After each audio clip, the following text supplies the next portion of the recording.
دوسرے ملک بھی پاکستان اور سعودی عرب جیسا دفاعی معاہدہ چاہتے ہیں۔ اس بارے مزید کچھ کہنا ابھی قبل از وقت ہے۔ نائب وزیر اعظم اسحاق ڈار کی لندن میں گفتگو، کہا کہ پاکستان اور سعودی عرب کے درمیان معاہدہ تاریخی ہے۔ معاہدے سے دونوں ممالک بہت خوش ہیں۔ سعودی عرب نے ہر مشکل وقت میں پاکستان کا ساتھ دیا ہے۔ سعودی عرب سے معاہدہ ایک رات میں نہیں طے پایا، اس میں کئی ماہ لگے۔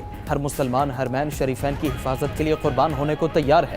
ادھر مصر کی پاکستان کو سعودی عرب سے دفاعی معاہدے پر مبارکباد۔ وزیر خارجہ اسحاق ڈار سے مصری ہم منصب نے ٹیلی فونک رابطہ کیا اور مبارکباد دی۔ وزیر اعظم شہباز شریف کے مشیر رانا ثناء اللہ کہتے ہیں پاک سعودیہ دفاعی معاہدہ اپنی مثال آپ ہے۔ ایک ملک ایٹمی قوت دوسرا معاشی طور پر مضبوط ترین ہے۔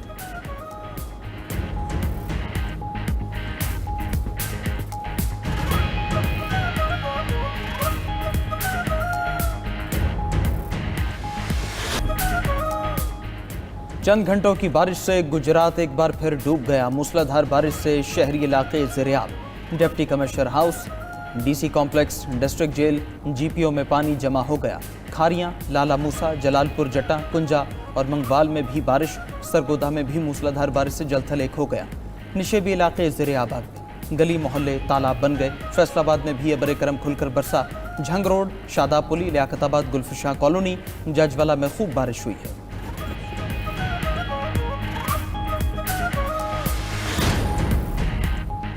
جی ایچ کیو حملہ کیس میں بانی پی ٹی آئی کی ویڈیو لنک سے پیشی دوران سماعت انسداد دہشت گردی عدالت راولپنڈی نے بانی پی ٹی آئی کو سیاسی گفتگو سے منع کر دیا۔ بانی پی ٹی آئی کا کیس کی ویڈیو لنک کے ذریعے عدالتی کارروائی کا بائیکاٹ۔ بانی پی ٹی آئی کی ہدایت پر ان کے وکلا بھی عدالت سے چلے گئے۔ کہا کہ بانی کا حکم ہے، ہم اس عدالتی کارروائی کا حصہ نہیں بنیں گے۔ عدالت نے وکلا کے جانے کے بعد استغاثہ کے 2 گواہان کی شہادت قلم بند کر لی۔ بانی پی ٹی آئی کو ذاتی حیثیت میں پیش کرنے کی درخواست خارج۔ جی ایچ کیو حملہ کیس کی مزید سماعت 23 ستمبر تک ملتوی۔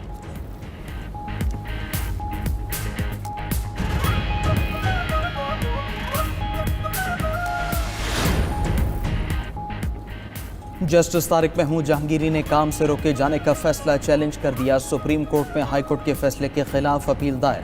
جسٹس طارق محمود جہانگیری نے موقف اختیار کیا کہ جج کو فرائض کی انجام دہی سے نہیں روکا جا سکتا۔ ہائی کورٹ کا متنازع حکم معطل کیا جائے۔ اسلام آباد ہائی کورٹ کے 5 ججز نے چیف جسٹس کے اختیارات و اقدامات بھی چیلنج کر دیے۔ Justice Tariq Mahmood, justice Mohsin Akhtar Kayani, justice Babar ستار، جسٹس سمن رفت اور جسٹس اعجاز اسحاق کی انفرادی اپیلیں دائر۔ موقف اختیار کیا کہ چیف جسٹس اپنی منشا کے مطابق دستیاب ججز کو روسٹر سے الگ نہیں کر سکتے، نہ ہی عدالتی فرائض کی انجام دہی سے روک سکتے ہیں۔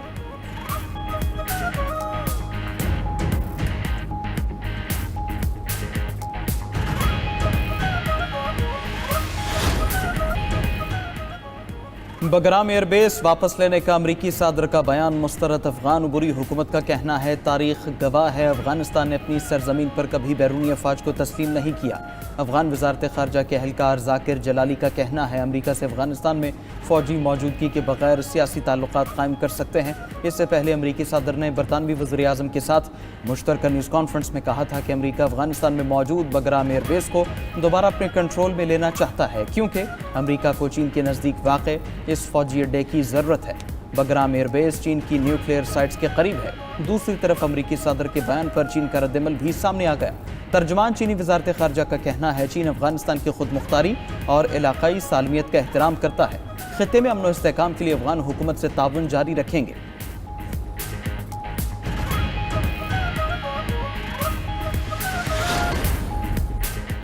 ترکی اور مصر کا 13 سال بعد مشترکہ فوجی مشقیں کرنے کا اعلان۔ 22 ستمبر سے دونوں ممالک کی فضائی اور بحری مشقوں کا آغاز ہوگا۔ 2013 میں دونوں ممالک کے تعلقات کشیدہ ہو گئے تھے۔ غزہ کی جنگ اور بحیرہ احمر کی سیکیورٹی جیسے عوامل نے دونوں ممالک کو ایک دوسرے کے قریب کر دیا۔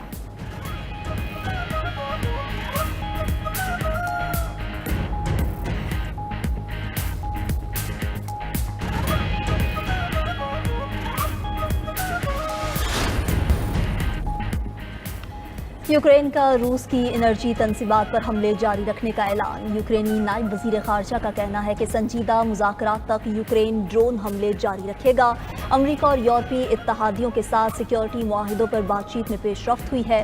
صدر ٹرمپ کی یوکرین کے دفاع میں شمولیت کی یقین دہانی ایک اہم قدم ہے۔ روسی میڈیا کے مطابق روسی وزیر خارجہ لاوروف اور امریکی وزیر خارجہ مارکو روبیو کے درمیان ملاقات طے پا گئی۔ دونوں وزرائے خارجہ اقوام متحدہ کی جنرل اسمبلی کے اجلاس کے دوران ملیں گے۔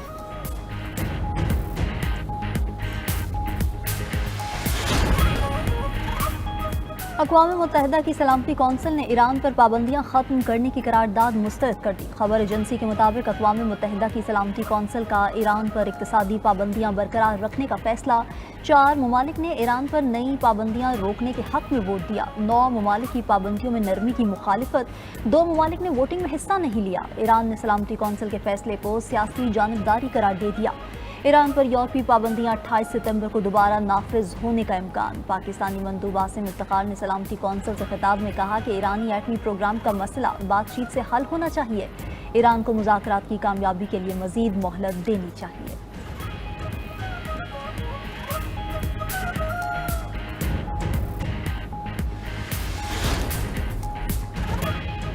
امریکی صدر ڈونلڈ ٹرمپ اور چینی صدر شی جن پنگ کے درمیان ٹیلی فونک رابطہ۔ غیر ملکی میڈیا کے مطابق دونوں صدور کے درمیان ٹک ٹاک، ٹیرف اور دیگر موضوعات پر تبادلہ خیال ہوا۔ امریکی صدر ٹرمپ نے کہا چینی صدر کے ساتھ بات چیت نتیجہ خیز رہی، ٹک ٹاک ڈیل کی منظوری سمیت دیگر اہم معاملات پر پیش رفت کی۔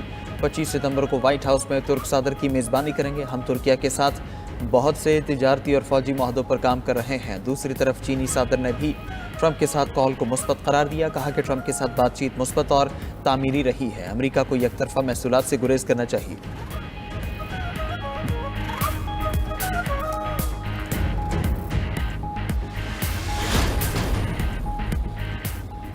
اسرائیلی فوج غزہ شہر کے وسط پہنچ گئی۔ فلسطینیوں سے غزہ شہر کا 82% حصہ خالی کرنے کا مطالبہ کیا۔ غزہ سٹی میں بمباری سے 150 سے زائد عمارتیں تباہ۔ 6 روز میں 1100 سے زائد فلسطینی شہید، 6000 زخمی ہوئے۔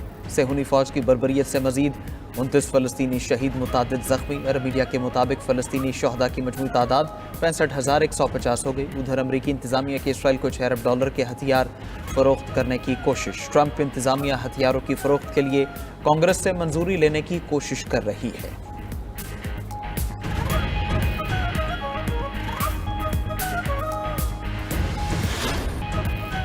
اسرائیلی فوج ٹوٹنے کے قریب ہے۔ سابق امریکی وزیر خارجہ کولن پال کے چیف آف سٹاف اور سابق امریکی کرنل لارنس ولکرسن کا انٹرویو۔ کہا کہ سیاسی اعتبار سے نیتن یاہو کو شکست ہو چکی ہے۔ اکثر اسرائیلی فوجی اپنی فوج کے اقدامات کو ظالمانہ سمجھتے ہیں۔ اسرائیلی فوج میں ذہنی بیماری اور خودکشی کی شرح بلند ہو چکی۔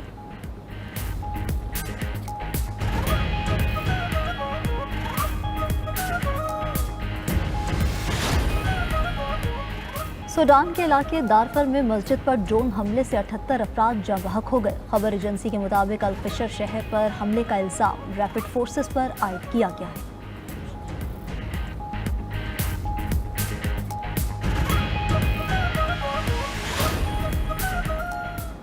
میکسیکو سٹی میں گیس ٹینکر دھماکے سے ہلاکتوں کی تعداد 22 تک پہنچ گئی۔ مقامی حکام کے مطابق مزید 2 افراد زخموں کی تاب نہ لاتے ہوئے چل بسے۔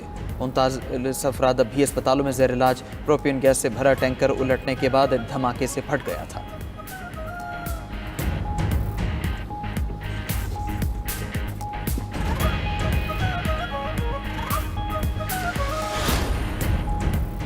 بھارتی ریاست منی پور میں بھارتی فوجی اہلکاروں پر حملہ۔ مسلح افراد کی فائرنگ سے 3 بھارتی فوجی اہلکار ہلاک، 4 زخمی ہو گئے۔ منی پور کے ضلع بشنو پور میں مسلح افراد نے اہلکاروں کو لے جانے والی گاڑی پر حملہ کیا۔